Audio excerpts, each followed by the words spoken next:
The Apollo University, University of Leicester, 35 lakhs fees for 3-year BTech CSE UK. అంకిత నాయుడు ఎందుకు social మీడియాలో famous? ఎలా? So అంతకు ముందు వరకు అంకిత నాయుడు అంటే తెలీదు. ఆఫ్టర్ మ్యారేజ్ నా పాస్ట్ లో నేను మ్యారేజ్ చేసుకున్నాను. ఆ టైంలో సో బాగా వైరల్ అయిపోయింది ఆ వీడియో అనేది.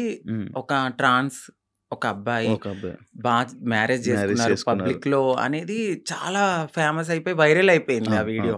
దాని తర్వాత మా కమ్యూనిటీ నుంచి స్నేహ గారు నన్ను ఇంటర్వ్యూ చేశారు. దాని తర్వాత సో సో సో చాలా మంది చేశారు, చూసాను ఇంటర్వ్యూ చూసాను, మీ కపుల్ ఇంటర్వ్యూ అప్పుడే దానివల్ల ఫేమస్ అయిపోయారు. చాలా ఇప్పుడు నార్మల్గా మ్యారేజెస్ అంటే మీరు ఎందుకు నమ్ముతున్నారు?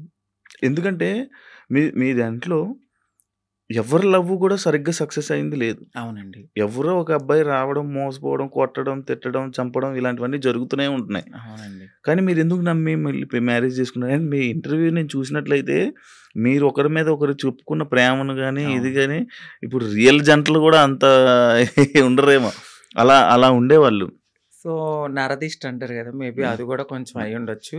సోషల్ మీడియాలోకి వచ్చిన ఏ కప్పులు కూడా అంత త్వరగా కలిసి ఉన్నట్టు ఏమి ఉండదు. మేబీ ఒక కపుల్ అంటే నాకు తెలిసి గుట్టుగా ఉండి ఆ ప్రేమను అక్కడే చూపించుకోవచ్చేమో. బట్ నేను వైరల్ అయిన తర్వాత నా లైఫ్ మొత్తం అంటే యూట్యూబ్లోకి వచ్చేసాను. నేను యూట్యూబ్కి వచ్చి నా లైఫ్ స్టైల్ మొత్తం అందులో పెట్టాల్సి వచ్చింది. ఆ టైంలో ఏంటంటే ఏదో ఒక కంటెంట్ అనేది ఒక వీడియో రూపంలో నేను మెసేజ్ ఇవ్వడం అనేది జరిగింది. సో అదైతే కావాలని చేసింది కాదు, అంతే బాండింగ్ ఉండేది ఇద్దరి మధ్యన. సడన్గా కొన్ని రీజన్స్ వల్ల విడిపోయాం. ఎందుకు విడిపోవాల్సి వచ్చిందంటే, ఒకటి ఫ్యామిలీ యాక్సెప్టెన్సీ సరిగ్గా లేదు, వాళ్ళ ఫ్యామిలీ యాక్సెప్టెన్సీ అస్సలు లేదు. ఇంకొకటి నేను ముందుగానే చెప్పాను, నేను ఎప్పుడైతే నేను మా అమ్మగారికి ఇల్లు కడతానో సో అప్పటి వరకు ఆగమనే చెప్పాను. నేను అప్పటి వరకు నేను కొంచెం కష్టపడాలి. ఇప్పుడు నువ్వు వచ్చావు కదా అని నేను రాలేను, ఎందుకంటే ఇట్లానే అవుతుంది, ఆఫ్టర్ బ్రేకప్ అయిపోతుంది. సో నేను మళ్ళీ నా పాస్ట్కి వెళ్ళలేను కాబట్టి కొంచెం టైం ఇవ్వు అని చెప్పాను. ఆ అబ్బాయి అన్నీ ఓకే అన్నాడు. నేను కమ్యూనిటీ వర్క్స్ చేస్తానని చెప్పాను, ఇలా కమ్యూనిటీలో ఉంటాను కొన్నాళ్ళు, మనం సెటిల్ అయ్యే వరకు. దాని తర్వాత మా పెద్దవాళ్ళకి చెప్పి మనం హ్యాపీగా మన లైఫ్ లీడ్ చేద్దాం, నేను ఇల్లు కట్టుకోవాలి మా అమ్మగారు. దాని తర్వాత నేను మ్యారేజ్ చేసుకున్నాం. ఒక 1.5 year బాగానే ఉన్నాం. దాని తర్వాత ఇంకా రోజు ఇంకా తాగడము, ఎందుకు ఇట్లా అందుకట్లా చిన్న చిన్న ఇష్యూస్, గొడవలు అవి పెద్ద పెద్ద అయిపోయాయి. అయితే ఈ బ్రేకప్ టైంలో ఎక్కువ వీడియోస్ పెట్టడం అంకిత కావాలని చేస్తుందా? ఎందుకు అంత ఎమోషనల్ అయిపోతుంది? ఎందుకు సోషల్ మీడియాలో అంత ఏడుస్తూ వీడియోలు పెట్టాల్సిన అవసరం ఏంటి అని క్వశ్చన్ చేశారు. మీ వరకు వచ్చిందా? ఏమో మీ సమాధానం? సో ఎందుకంటే అది నా మనసుకు తగిలింది. నేను సోషల్ మీడియాకి కూడా వచ్చేదాన్ని కాదు, చెప్పేదాన్ని కూడా కాదు. ఒకానొక సిచ్యువేషన్లో అది నాకు నెగిటివిటీ వచ్చేసింది. తినే ఏదో చేసింది, తినవల్లే బ్రేకప్ అయింది అని నెగిటివిటీ వచ్చింది. సో నేను నిజం చెప్పాలంటే నేను ఒక ఓపెన్ బుక్ ఆ విషయంలో. అయితే తనకి నేను చాలా ఓపెన్గా అన్నీ చెప్పే చేసుకున్నాను. సో చెప్పి చేసుకున్న పర్సన్ తను ఎప్పుడైతే కొన్నాళ్ళ తర్వాత లగ్జరీ లైఫ్కి అలవాటు పడ్డాడు, ఆ తర్వాత జాబ్ పోయింది. ఒక 11 months వరకు నేనే చూసుకున్నాను. బిఫోర్ కూడా నేనే రెంట్ కట్టేదాన్ని, కార్ ఈఎంఐలన్నీ నేనే, ప్రతిదీ నాదే. ఆయన జాబ్ చేసుకుని వాళ్ళ ఫ్యామిలీని చూసుకునేవాడు. సమ్ టైమ్స్ ఎప్పుడైనా రెస్టారెంట్స్ అట్లకి వెళ్ళినప్పుడు ఖర్చు పెట్టే అతను. 11 months అనేది జాబ్ పోయింది. ఇంకా నాకు ప్రెషర్ ఎక్కువైపోయింది. ఇటువైపు ఇల్లు కట్టిన ఒక గోల్డ్ ఉంది అక్కడ, అదంతా విడిపించాలని చెప్పి నేను తనకి ముందే చెప్పాను. సో డ్రింక్ చేయడము, ఇదే విషయంలో గొడవ అవ్వడము. దీనికి ముందే నాకు తెలియదు, రీసెంట్గా తెలిసింది. నన్ను మ్యారేజ్ చేసుకున్న 3 monthsకే వేరే అమ్మాయిలతో కూడా ఉన్నారని చెప్పారు. సో ఆ రికార్డ్స్ కూడా నా దగ్గర ఉన్నాయి. బట్ నేను ఎందుకంటే అంతా అయిపోయిన తర్వాత మనకు అనవసరం అనిపించింది. ఇవన్నిటిని ఒక పక్కన పెడితే నాకు ఒకానొక సిచ్యువేషన్లో తను రెడ్ హ్యాండెడ్గా అంటే మా కమ్యూనిటీ వాళ్ళు ఎవరైతే ఉన్నారో వాళ్ళలో నా కోడల్ని నేను ఇలా వస్తున్నాను అని చెప్పడము, నేను తన్ని చేజ్ చేయడము, పట్టుకున్నాను, సో పరిగెత్తేశాడు. ఇవన్నీ నేను చూసి నా మైండ్ అనేది ఒక్కసారిగా మాకు అవసరం లేదు, ఈ కమ్యూనిటీలో ట్రాన్స్లోనే ఉండాలి, మమ్మల్ని మేము ఎంత అందంగా మార్చుకున్నా వాళ్ళు కొన్నాళ్ళే ఉంటారు. సో వద్దు, సింగిల్గా ఉండడం బెటర్ అనిపించింది. దాని తర్వాత నేను సోషల్ మీడియాలో నేనే పోస్ట్ పెట్టాను.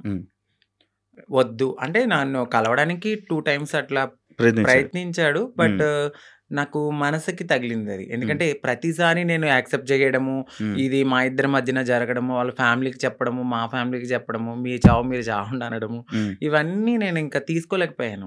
నేను మారింది నా కోసం, నా సెల్ఫ్ నేను ఆనందంగా ఉండడానికి. ఎందుకు దీంట్లోకి దూకానా? ఇంకొకటి, కమ్యూనిటీలో అందరికీ ఒక రోల్ మోడల్ అనుకున్నారు, ఇప్పుడున్న జనరేషన్లో ఇంత బాగా ఉంటున్నారా అని. సో నేను ఇప్పుడు కనుక నేను బ్రేక్ చేస్తే సొసైటీలో వీళ్ళంటూ సెట్ కారు, వీళ్ళకి పెళ్ళిళ్ళు సెట్ కావు అని అంటారని నాకు ముందే తెలుసు. దానికోసం కూడా నేను చాలా బాధపడుతూ అట్లానే ఉన్నాను. ఇవన్నీ చూసిన తర్వాత నాకు నేనే ఇన్స్టాగ్రామ్లో విడిపోతున్నామని చెప్పాను. చెప్పిన తర్వాత ఆపోజిట్ పర్సన్ కూడా ఎందుకు ఏంటి అని క్వశ్చన్ చేయడానికి నన్ను ప్రయత్నించలేదు. నేను వీడియోస్ డిలీట్ చేసేసాను. తను కూడా అప్పటికే వేరే అమ్మాయితో లవ్లో ఉన్నాడు. అలా బ్రేకప్ అయింది. సేమ్. అంటే నేను ఎన్నిసార్లు వద్దన్నా కావాలనుకున్న మనిషి ఒక్కసారిగా నేను వద్దు అన్నప్పుడు ఎందుకు బ్రేకప్ చెప్తారు? ఒక 1.5 yearలో చాలా గొడవలు అవుతాయి. ఇది మాకు అప్పుడు మేము విడిపోవడానికి కూడా చాలా చిన్న రీజనే. దానికి ముందు చాలా పెద్ద రీజన్స్ ఉన్నా మేము కలిసే ఉన్నాం. అప్పుడు కలవాలి అని ఒక పర్సన్ మన ముందు బతిమలాలిన మనిషి ఒక్కసారిగా ఎందుకు వదిలేసుకున్నాడు? బ్రేకప్ అంటే వదిలేసాడు. దానికి తనకి ఎక్కడో కనెక్ట్ అయ్యాడు, ఇక్కడ వదిలించుకోవాలనుకున్నారు. తను కూడా ఏం చేశారంటే అక్కడ అమ్మాయిని కనెక్ట్ అవ్వడానికి కమ్యూనిటీలో ఎవరితోనో రిలేషన్ కి పరిగెత్తినట్టుగా నన్ను నమ్మించాడు. సో అక్కడ నా మనసు బ్రేక్ అయిపోయింది. తర్వాత తెలిసింది ఇలా జరిగాయి. కాదు, అప్పుడు మరి ఫేస్ మీద దెబ్బలు కొట్టడం అవన్నీ ఏవో ఉండే కదా, దెబ్బలు ఉండే ఫేస్ మీద, ఏవో దెబ్బలతో ఒక వీడియోస్ ఉండే, అవేంటి? అవి ఆయన కొట్టిందా లేకపోతే ఏం జరిగింది? అది ఇక్కడ దెబ్బలు తగిలింది అంత ఫేస్ సంథింగ్. ఆయన అయితే కొట్టలేదండి. సో అది అబద్ధము. ఇక్కడ దెబ్బ తగిలింది అనడానికి నేను అప్పుడు ప్రతిసారి మన ఐబ్రోస్ చేయించుకోవడానికి స్క్రబ్బింగ్కి వెళ్ళేదాన్ని. ఆ టైంలో నాకు అది రిఫ్లెక్ట్ అయింది అంతే. ఈ ఫేస్ ఇంత అందులో ఏడ్చి ఫుడ్ లేదు. కానీ అది కొట్టేసారేమో, ఇబ్బంది పెట్టేసారేమో, ఇది అయిపోయిందేమో అని అనుకుంటే. ఆయన ఏం కొట్టలేదు. మీకు అదే ఫస్ట్ లవ్? అంటే అదే ఫస్ట్ లవ్ అనుకోవచ్చు. అదే ఫస్ట్ లవ్. అంటే బిఫోర్ ఒక లవ్ ఉండేది, అది అక్కడ దాకా రాలేదు. అంటే ఇంకా ఇది లవ్ కామన్ అనిపించింది ఇంకా. కానీ పెళ్లి వరకు రావడం అనేది ఇదే ఫస్ట్ పెళ్లి. ఇప్పుడు ఇద్దరు అభిప్రాయాలు కలుస్తాయి, కలిసిన తర్వాత మాట్లాడుకున్న తర్వాత కొన్ని రోజులు ట్రావెల్ అయ్యాక ఓకే నీవు నాకు సెట్ అవ్వలేదు వదిలేసుకుందాం అనుకునేది ఒకలా ఉంటది. ఇటు పబ్లిక్ వచ్చేసి మనం కామన్ అయిపోతాం, వాళ్ళకి రోజు కనబడతాం. ఒక్కసారిగా పర్సన్ పక్కన లేకపోయేసరికి ఎందుకు అని వాళ్ళు క్వశ్చన్ చేయడం అనేది రైటే ఉంటది. సో ఇక్కడ దాకా ఆ పర్సన్ అయితే ఉన్నారు అంతే. కాదు, అదే ఇందాక నేను ఒక పాయింట్ అడిగాను, ఏదైతే అబ్బాయిల దగ్గర నుంచి మనకి పూర్తి ప్రేమ దొరకదని తెలుసు, మీకు తెలుసండి. డబ్బుల గురించి వస్తారని తెలుసు. అవును. కానీ ఎందుకు నమ్మి దగ్గరికి తీసుకొని మోసపోయి మళ్ళీ ఏడడం? గొర్రె కసాయవాడిని ఎందుకు నమ్ముతుందంటే నేను ఏం క్వశ్చన్ చేయగలను. గడ్డి పెడతారు, తీసుకెళ్తారు, బాగా ఫుడ్ పెడతారు, తర్వాత వాళ్ళని చంపేస్తారు ఏది గొర్రెని. అలా అని చెప్పి ఆ గొర్రె వెళ్లకుండా ఉంటుందా? అయ్యో ఫుడ్ ఎందుకు పెడుతున్నాడో, ప్రేమగా పెడుతున్నాడేమో, తినడానికి వెళ్దాము, దానికి తెలీదు. తర్వాత నేనే బలైపోతాను, మమ్మల్ని తినడానికి వచ్చారు. సో మా లైఫ్ లో కూడా అట్లనే జరుగుతుంది తెలుసు.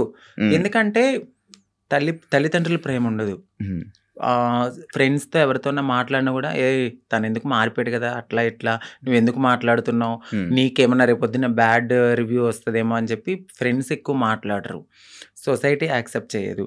ఈ టైంలో ఎవరో ఒకళ్ళు మమ్మల్ని దగ్గరికి వస్తారనమాట. ఓకే మాకు ఈ ప్రేమ దొరుకుతుంది, జెన్యున్ ప్రేమ ఏమో అని నమ్ముతాం, నమ్మి దగ్గర తీసుకుంటాం. తనకు అయ్యిందని చెప్పి నాకు అవ్వాలని లేదు కదా అని గొర్రెలుగా నమ్మేసి ముందుకెళ్ళిపోయి తర్వాత బలైపోతాం.